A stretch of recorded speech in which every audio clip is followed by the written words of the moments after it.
Hello everyone. ಇವತ್ತು actually ಆ್ಯಂಡ್ರಾಯ್ಡಲ್ಲಿ ನಾನು 3 ಸೆಟ್ಟಿಂಗ್ದು ಹೇಳ್ಕೊಡ್ತೀನಿ. ಒಂದು reset network settings, reset all settings and erase all data ಅಂತ. ನೀವು ಸೆಟ್ಟಿಂಗ್ಸ್ಗೆ ಹೋಗಿ ಅಲ್ಲಿ ಸ್ಕ್ರಾಲ್ ಡೌನ್ ಮಾಡಿದ್ರೆ ಅಲ್ಲಿ ಬ್ಯಾಕಪ್ ಆ್ಯಂಡ್ ರಿಸೆಟ್ ಅಂತ ಇರುತ್ತೆ.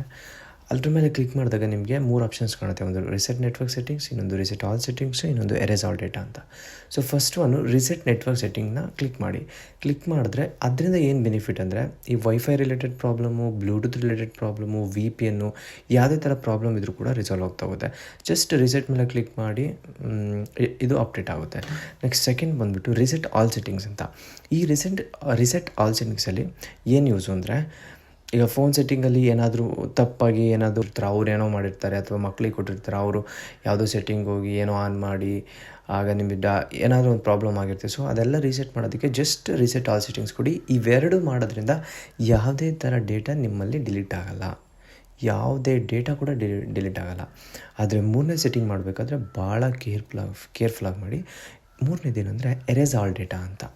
ಎರೇಸ್ ಆಲ್ ಡೇಟಾ ಅಂದರೆ ನಿಮ್ಮ ಫೋನನ್ನು ಬೇರೆಯವ್ರಿಗೆ ಮಾರಾಟ ಮಾಡಬೇಕಾದ್ರೆ, ಅಂದರೆ ನೀವು ಸೇಲ್ ಮಾಡಬೇಕಾದ್ರೆ ಇದನ್ನು ಖಂಡಿತವಾಗಿ ಮಾಡಿದ್ರೆ ನಿಮ್ಮದು ಯಾವುದೇ ಥರ ಫೋಟೋಸು, ಯಾವುದೇ ಥರ ಸೆನ್ಸಿಟಿವ್ ಎಲ್ಲ ಕೂಡ ಡಿಲೀಟ್ ಆಗುತ್ತೆ. ಸೊ ಎರೇಸ್ ಆಲ್ ಡೇಟಾ ಅಂತ ಕೊಟ್ಬಿಟ್ಟು ಫಾರ್ಮೆಟ್ ಫೋನ್ ಸ್ಟೋರೇಜ್ ಅಂತ ಇರುತ್ತೆ, ಎಲ್ಲನೂ ಸೆಲೆಕ್ಟ್ ಮಾಡಿಬಿಟ್ಟು ಡಿಲೀಟ್ ಮಾಡಿ. ಫುಲ್ ಕಂಪ್ಲೀಟ್ ನೀವು ಹೊಸದು ಹೇಗೆ ತಂದಿರ್ತೀರ ಮೊಬೈಲ್ ಆ ರೀತಿ ಕಾಣಿಸುತ್ತೆ. ಸೊ ಈ 3 ಸೆಟ್ಟಿಂಗಿದ್ದು ಬಹಳ ಇಂಪಾರ್ಟೆಂಟು. ನಿಮ್ಮದು ನೆಟ್ವರ್ಕ್ ರಿಲೇಟೆಡ್ ಏನಾರ ಪ್ರಾಬ್ಲಮ್ ಇದ್ದಾಗ ಫಸ್ಟ್ 2 ಸೆಟ್ಟಿಂಗ್ನ ಯೂಸ್ ಮಾಡಿ. ಬಟ್ 3ನೇ ಸೆಟ್ಟಿಂಗ್ ಯೂಸ್ ಮಾಡ್ಬೇಕಾದ್ರೆ ಭಾಳ ಕೇರ್ಫುಲ್ಲಾಗಿ ಯೂಸ್ ಮಾಡಿ. Thank you. ಪ್ಲೀಸ್ ಸಬ್ಸ್ಕ್ರೈಬ್ ಮಾಡಿ.